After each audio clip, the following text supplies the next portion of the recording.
Selamat malam Mbak Rosa. Perkenalkan nama saya Bidan Siswati. Saya bidan di sini. Selamat nggih Mbak Rosa atas kelahiran putrane. Semoga jadi anak yang soleh dan sehat selalu nggih. Ini sudah 3 hari pasca sesar. Sekarang yang Mbak Rosa rasakan apa aja? Apakah sudah mendingan atau masih nyeri di luka bekas operasi sesar? Agak nyeri Bu. Nyeri. Mendingan. Gini ya Mbak Rosa, ini nanti sebelum panjenengan pulang akan saya jelaskan mengenai perubahan-perubahan psikologis, fisiologis, serta nanti juga ada hal-hal yang berkaitan dengan kebutuhan dasar Ibu Nifas, serta nanti juga bagaimana cara panjenengan merawat luka. Nggih? Bersedia nggih? Nah, yang pertama ini ada perubahan fisiologis. Perubahan fisiologis ini sebelum kita bahas, yang pertama adalah masa nifas. Masa nifas merupakan masa yang dimulai dari lahirnya plasenta atau ari-ari, yang mana sampai uterus atau rahim kembali ke ukuran semula seperti sebelum hamil. Di sini membutuhkan waktu kurang lebih 6 minggu atau 42 hari. Okay? Nah, terus di sini ada beberapa perubahan. Yang pertama adalah perubahan fisiologis. Perubahan fisiologis ini meliputi yang pertama adalah perubahan uterus atau rahim. Rahim di sini kan hamil besar, nggih. Terus di sini akan kembali ke ukuran semula. Nah, di sini membutuhkan waktu seperti yang saya jelaskan tadi 6 minggu. Tetapi untuk ibu-ibu yang bersalin dengan sesar biasanya waktunya lebih lama karena berpengaruh dari luka jahitannya itu kan ada rasa nyeri nggih bekas operasinya. Jadi biasanya untuk involusi uteri atau kembalinya uterus ke ukuran semula itu akan lebih lama daripada yang bersalin normal. Nah, di sini saya akan menjelaskan kenapa jenengan merasakan nyeri. Pasti panjenengan tahu nggih karena dibedah nggih dengan pisau dan adapun ibaratnya jaringan otot dan jaringan saraf yang terpotong dan ibaratnya disambung kembali. Lah itu kan membutuhkan waktu untuk sembuh. Jadinya disitulah ada ujung-ujung saraf dari luka tersebut yang menyebabkan rasa nyeri seperti yang panjenengan alami saat ini, nggih. Tetapi itu merupakan hal yang normal, nggih.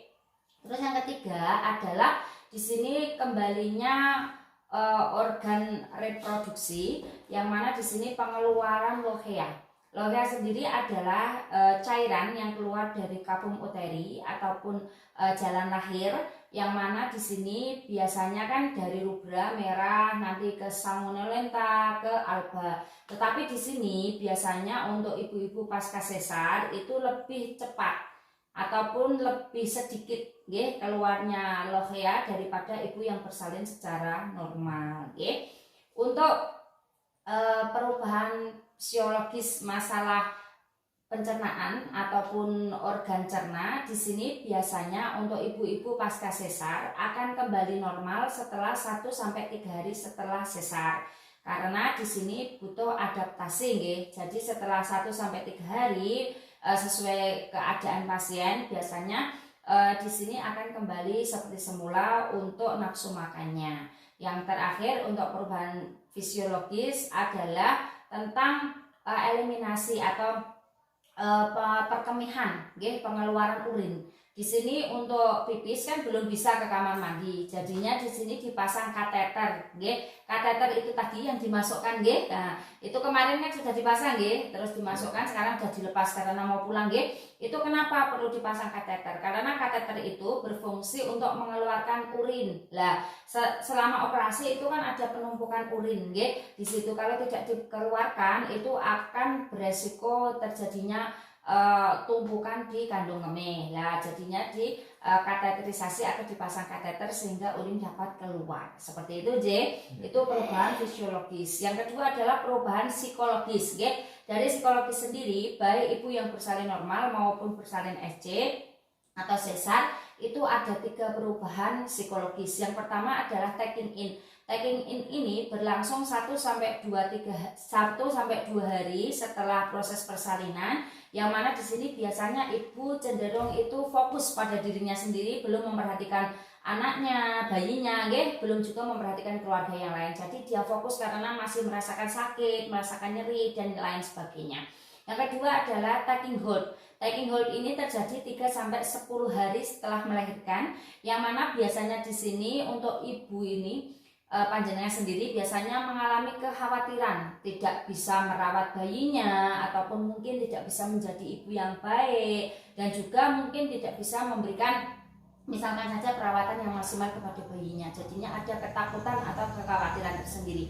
Yang ketiga adalah letting go. Letting go di sini itu setelah 10 hari itu ibu sudah beradaptasi untuk menjadi orang tua. Jadi dia siap untuk merawat bayinya, dia siap memandikan dan lain sebagainya, sudah mulai belajar seperti itu, J. Terus di sini ada beberapa hal yang gangguan psikologis. Yang pertama adalah baby blues. Postpartum blues di sini adalah ibu merasakan kesedihan yang berlebih, takutnya ibu tidak bisa menjadi ibu yang baik bagi bayinya, tidak bisa merawat bayinya dengan maksimal, tidak bisa menyusui dan lain sebagainya.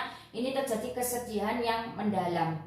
Terus di sini yang kedua biasanya ada kemurungan. Ibu itu sedih, mungkin dia merasakan kok saya sedih, saya tidak bisa memandikan bayinya sendiri, saya tidak bisa ini sendiri. Itu normal dan akan kembali ataupun akan sembuh setelah 2 minggu atau 14 hari.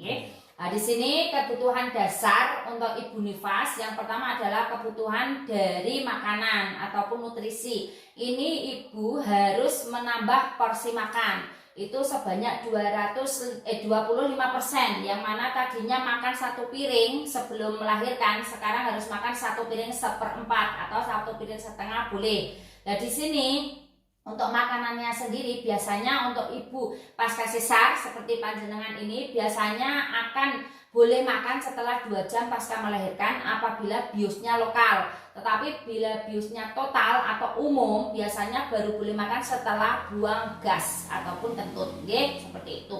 Terus untuk kebutuhan cairan ataupun minum di sini itu membutuhkan minum sebanyak 8 gelas sehari ataupun 3 liter sehari, yang mana dipenuhi dari air putih, susu, sop ataupun jus atau sari buah seperti itu, J. Terus di sini yang perlu diketahui juga untuk mobilisasi atau pergerakan ibu pasca melahirkan sesar. Di sini panjenengan yang pertama kemarin hari pertama itu kan hanya tidur saja, karena memang seperti itu aktivitasnya tidur. Nanti kalau setelah bisa miring, nanti miring kanan kiri secara bergantian. Setelah itu bisa setengah duduk ataupun nanti bisa turun dari tempat tidur serta jalan ke kamar mandi sendiri dan berjalan dekat dengan tempat persalinan. Terus di sini perlu diketahui bahwa untuk ibu pasca melahirkan sesar itu dianjurkan mobilisasi atau pergerakan dini ini 24 jam sampai 36 jam setelah melahirkan. Seperti itu, J. Terus di sini tahapan untuk mobilisasi dini yang pertama, hari pertama 6 sampai 8 jam ini biasanya disarankan untuk tidur di tempat tidur secara terlentang, Nah di situ nanti dianjurkan nafasnya diatur, nafas dalam nanti dikeluarkan lagi sebagai relaksasi supaya nanti mengurangi rasa nyerinya. Untuk hari kedua ini biasanya tidur terlentang, tetapi boleh juga miring kanan, miring kiri, dan posisi tidur ini biasanya setengah duduk. Di sini disarankan untuk ibu pasca melahirkan untuk nafas dalam seperti ini dan batuk-batuk kecil. Fungsinya untuk apa? Untuk melancarkan pernafasan serta untuk meningkatkan kepercayaan diri ibu untuk mempercepat proses penyembuhan luka pasca sesar seperti itu.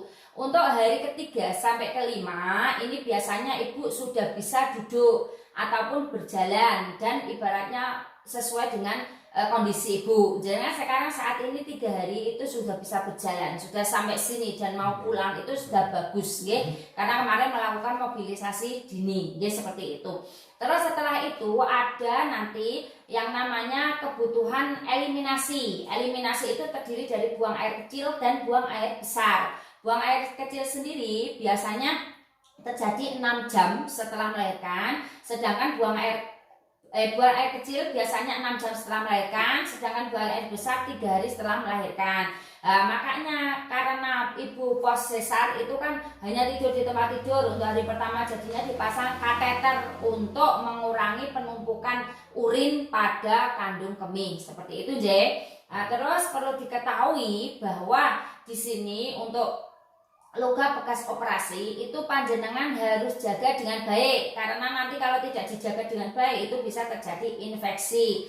Cara menjaganya bagaimana? 1, tidak boleh kena air. Jadi ibaratnya kalau mau bersinggungan dengan air harus ditutup dengan plastik sehingga tidak mengenai luka operasi. Yang kedua, tidak boleh lembab, harus dalam keadaan kering sehingga tidak ada kuman-kuman yang tumbuh berkembang biak di sana. Terus di situ apabila ada darah atau cairan itu harus segera diganti, kasat sterilnya ataupun plesternya seperti itu, Selain itu juga nanti minimal 1 minggu sekali itu harus diganti plesternya, Jadi diusahakan tetap bersih, jangan sampai kotor, Terus untuk mempercepat penyembuhan luka bekas operasi, panjenengan harus makan makanan yang mengandung banyak protein seperti ikan laut, ayam, ibaratnya nila dan lain sebagainya itu boleh, Terus banyak sayur, banyak buah-buahan, serta tadi air putih dan sebagainya itu jangan sampai kurang, seperti itu.